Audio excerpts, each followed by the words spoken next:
আমি হাসতে ভালোবাসি। হেসে হেসে কারো বলা কটু কথাও উড়িয়ে দিতে পারি।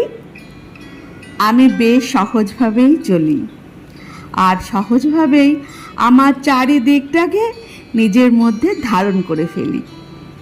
কে কতটা পছন্দ করলো, কে কতটা অপছন্দ করলো, আমি বুঝি। আমার অগোচরে কে কতটা আমাকে ভালোবাসলো আর কে ঘৃণা করলো। এই যে সব কিছু বুঝেও চুপচাপ থাকি, এটা আমার কাছে দারুণ লাগে।